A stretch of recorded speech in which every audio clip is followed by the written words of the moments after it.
I think that looking at the time, we'll go ahead and get started. Thank you for coming tonight. My name is Keith Jacobus, and I'm the superintendent. I'm going to just talk to you a little bit about the structure of the evening.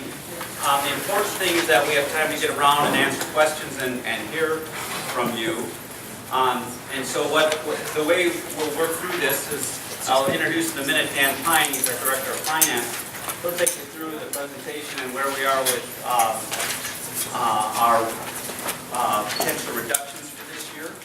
We'll have some time for some clarifying questions in a large group, and we want to have some time where you can discuss at tables in smaller groups where we can get around to answer questions so we can get people's voices heard, and we'll come back together and finish up as a large group.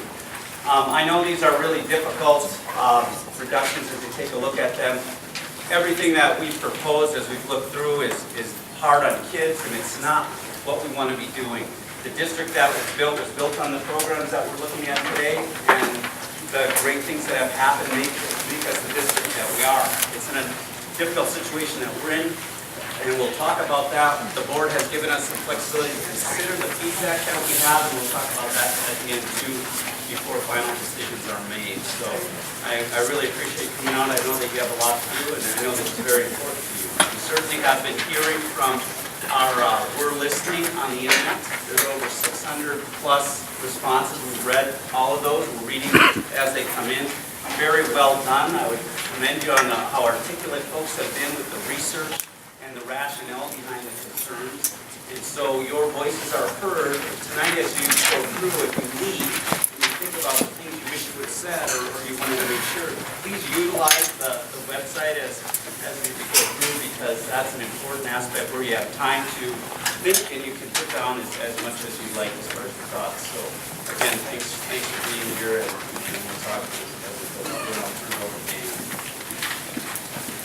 Thank you. Good evening. My name is Dan Pine. I'm the Director of Finance for the district. When I'm a bean counter, I look at my shoes a lot. I'm really loud, and I used to talk to Audrey.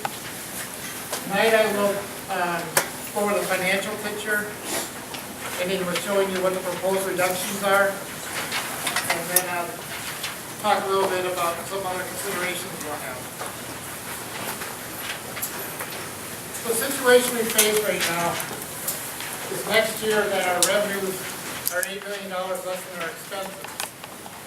So obviously, we have a $8 million deficit that we have to balance back into new revenues or reduction in expenses. New revenues can't come quickly. We rely on the state for funding. We rely on a formula times the enrollment. And we rely on local operating levies. But those take a year after election to hit our quota. The number we're always focusing on is our fund balance. Our fund balance is our operational checkbook. And we're talking about the dollars tonight. We're talking about basically our general fund is the unassigned portion. The assigned portions of that fund are restricted for use based on the revenue that comes in. They can't be used for regular operations. We also have a nutrition fund, school nutrition fund. That money is dedicated only to that purpose. Community services fund, same thing, dedicated to that purpose. Construction fund, the money that comes in there comes from elections for bonds. Those bonds can't be used for operations. We have health and safety dollars that come in, they can only be used for those purposes. And then debt service. So what we're dealing with is basically our day-to-day checkbook. And at the end of 2012, we had a balance of about $19.7 million, which is about 11% of our expenditures. The board has set a policy that we should always have between 5 and 9% fund balance in our fund balance. At the end of 13, we had about $13.8 million. At the end of 14, about $9.5 million. They're about 6%.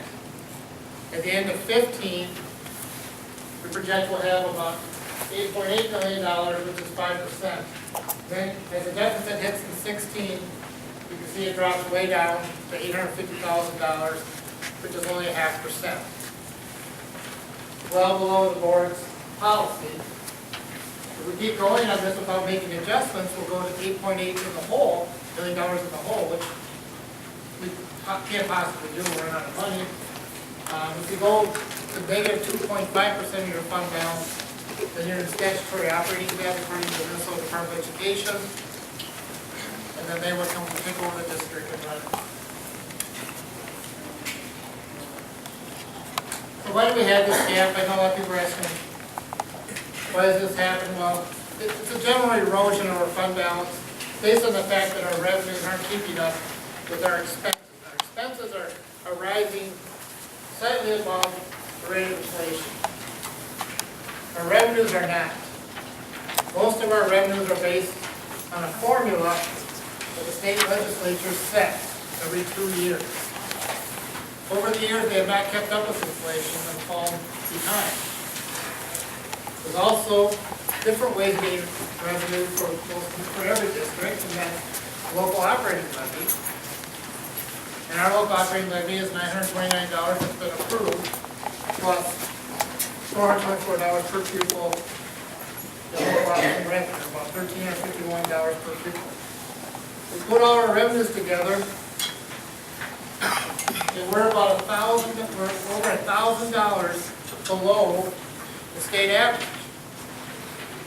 So we took all the districts together, their average per pupil amount of revenue is $11,000. We're $1,000 below that. We're below average in revenue, and we're not below average, we're above average. We're above average school, above average students, above average parents, above average teachers. On the spending side, we're trying to do the best we can. We actually spend $500 less per pupil than the state average.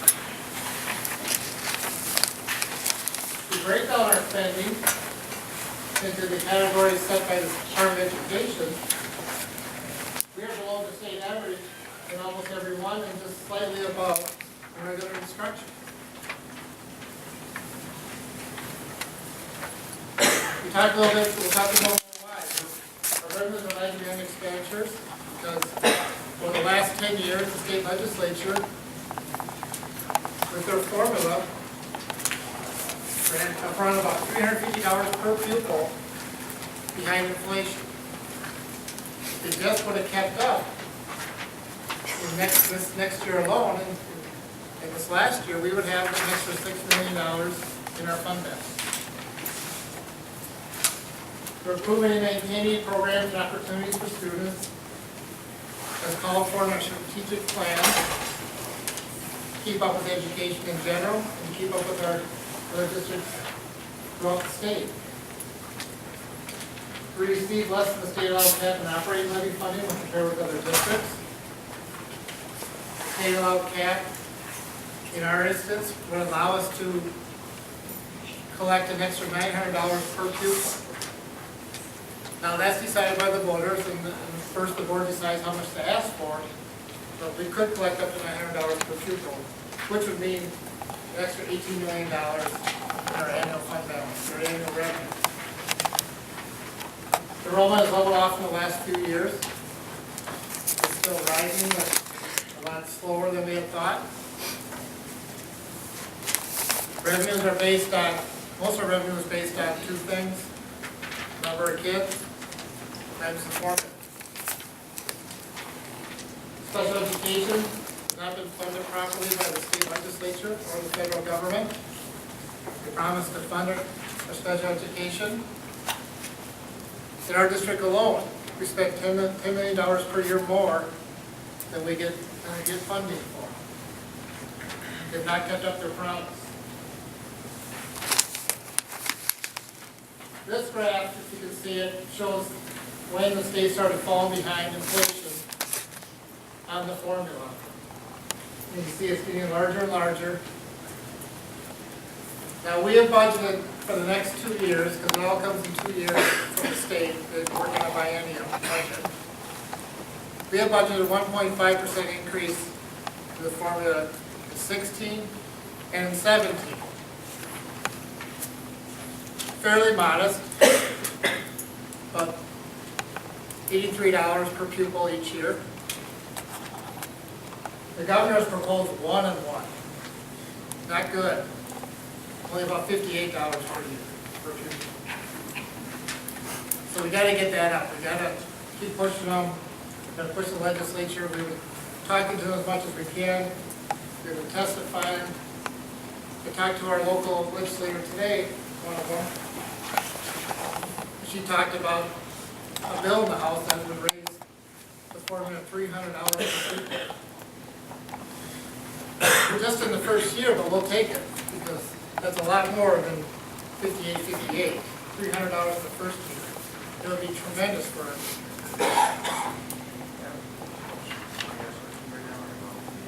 We're going to do it, yeah. Thank you.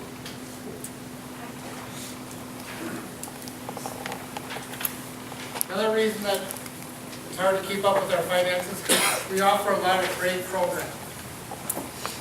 We want to be the best, we want to be the choice for education in the East Metro. And these are great programs. They do have costs. They have a very robust pre-K program. Probably the best in the state. I guess I'll say it is the best in the state. We have AP classes, college in the schools, Project Lead the Way, International Baccalaureate. We use the middle school model, we have Spanish immersion, all the way to grade 12. Art and language specialists, orchestra in the elementary, band in the elementary, STEM, AVID. We've increased our technology the best we could in the classrooms, the iPad pilot. We've also had additions to our facilities, and we built a new school in Chernobyl. We're staying in it right now. And cost to operate this facility. So, we know we had the issue. We had to figure out what we need to do, and we knew we had to somehow come up with $8 million either in revenues or expenses. So we started a budget reduction process. We started in November. We gathered 20 leaders in the district, mostly principals, and some department heads, directors of other departments. And their task was to start brainstorming ideas, collecting ideas from the public, collecting ideas from their staff, collecting ideas from their own brain. We got together, we just wrote them all down, put them on the board, gathered these ideas. Those were sent to a smaller committee, a budget steering committee, whose job was to disseminate those ideas, to look at the feasibility, what the cost them, see what could be saved. And once that was done, they sent back the list to the adjustment committee, and those people ranked them the best they could to decide what was best for the whole district. It's tough. It's a tough decision. This is not good news at all. We don't want to make any of these reductions. That was their task. They did a fine job.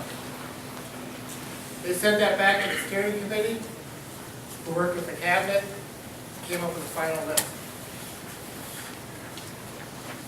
We broke down the presentation of these reductions by the service level matrix that was devised last year. It breaks down our expenses by the main categories of which of the functions they provide. The largest service level is pre-K-12 instruction. On our service level matrix, which you can see on our website, and we'll show you a little bit later, 5, if you're service level 5, that would be hitting our mission. That would be doing everything we want to do. That would be a dream. Someday maybe we'll get to that dream. Hopefully it's not a pipe dream. 1 would be minimal, getting by. and you can see Free would be in the middle. Right now, based on what we have for class sizes, our ratios, based on what we spend per pupil, our pre-K-12 instruction service level is at a 3. After these, if we impose these reductions, it'll drop to a 1.5. The proposed reductions for pre-K-12 instruction right now are to increase the staffing ratio by 1, both in the elementary and the secondary level. That'll result in a reduction of 25.5 FTEs.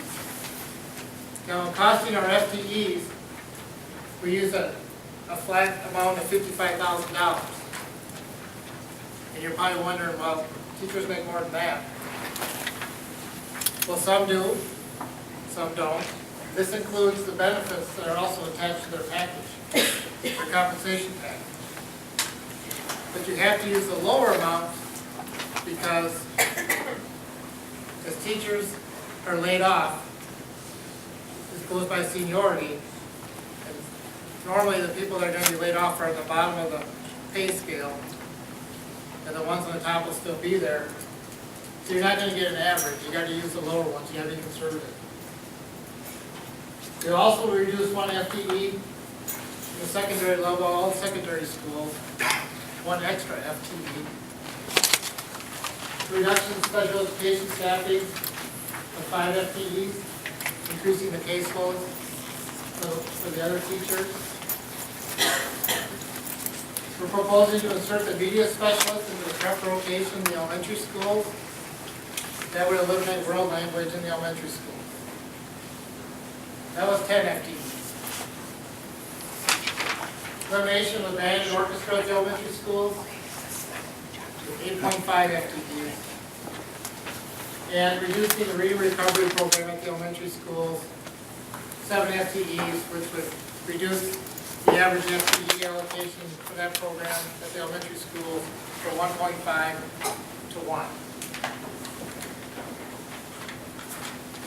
School support services is the next service level matrix we talk about. These are the people that support, obviously, the pre-K-12 instruction.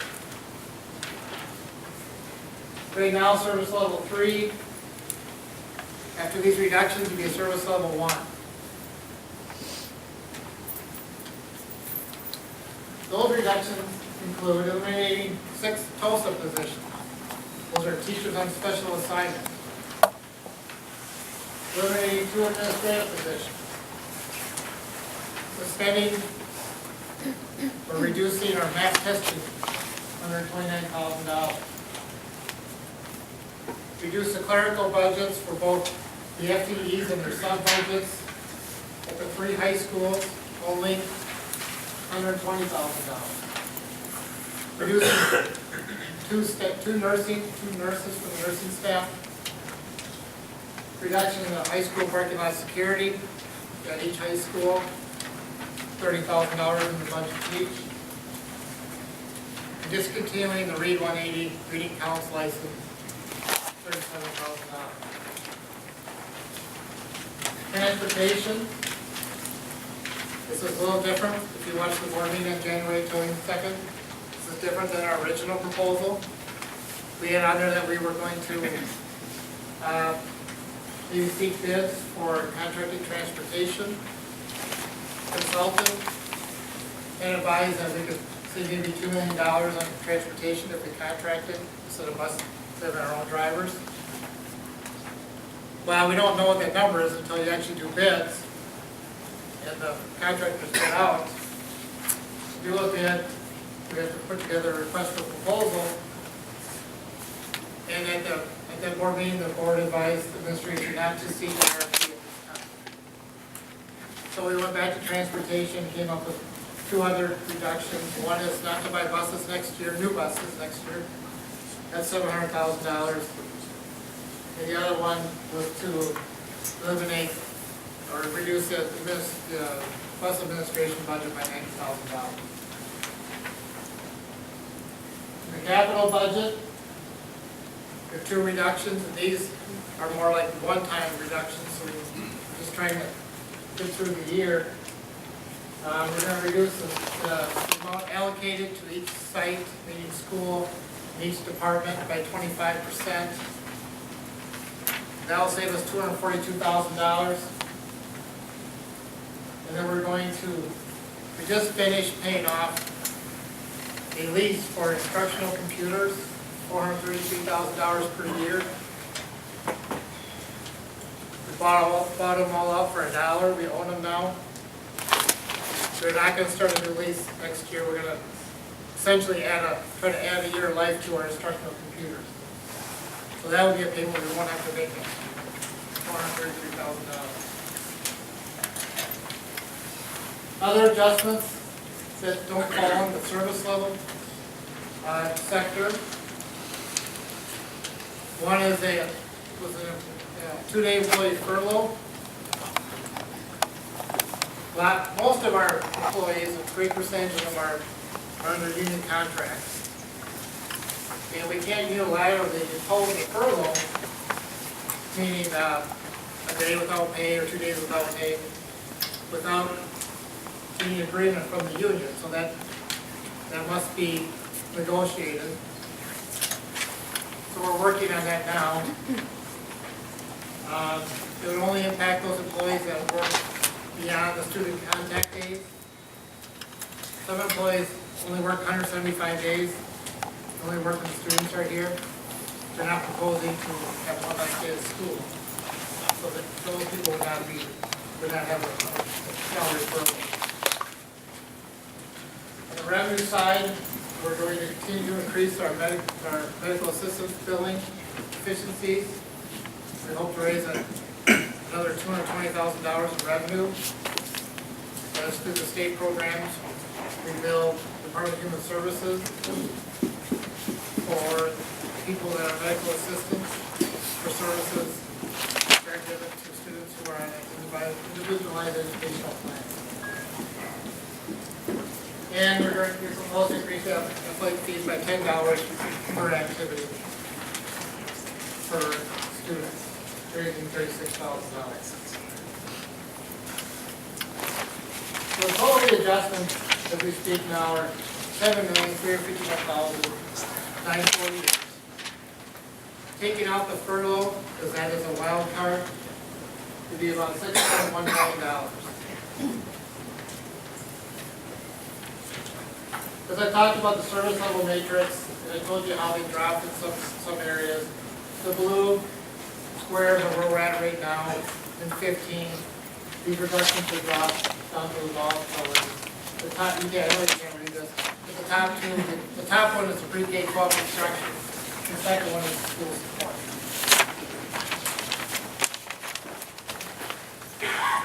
Okay, now we talk about some other considerations as we do this. It's kind of a moving target, it's a fluid process. Something you have to think about, will the school board consider going below 5% on the fund balance policy to get us through until we can find some more revenue streams?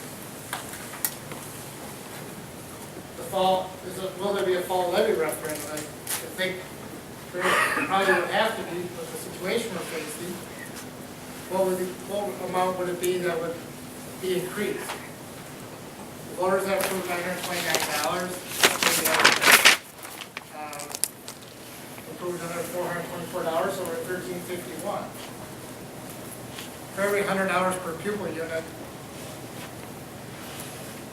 we would raise an extra $1.8 million. Legislative outcome, I talked about that a little earlier. Our budget at 1.5% increase. We're thinking there'll be at least a 2%, which would give us an extra $500,000 in our fund balance. We're hoping for more. Every point on the formula is about $1.1 million for our fund balance. Changes in enrollment, right now, like I said, it's leveled off.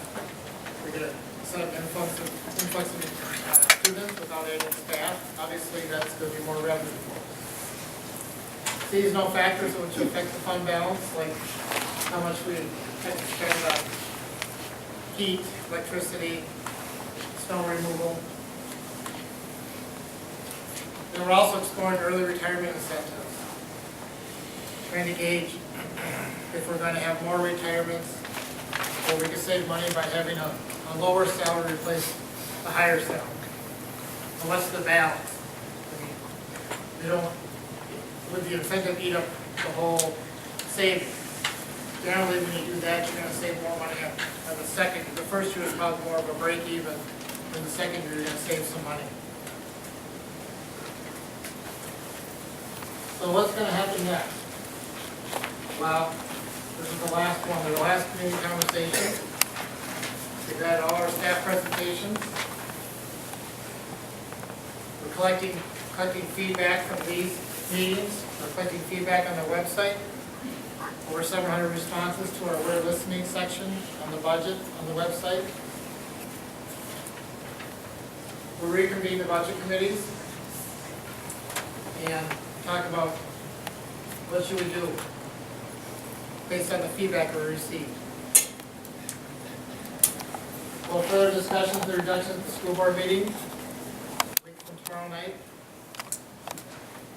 We will have to get our staffing ratios and our reductions for staff approved by the board so that we can start the process.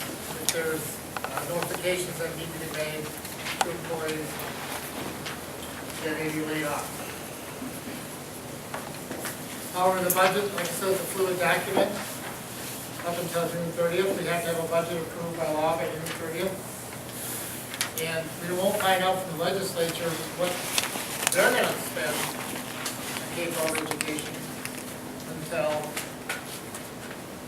third Tuesday or third Monday in May. I have some good ideas. We can't spray anything out until these things become law. It doesn't give us a whole lot of time between May, whatever, I think it's May 18th this year, whatever it is, and then getting the budget approved in June. If we lay people off, we can always bring them back. So that's why we have to do the staffing so early.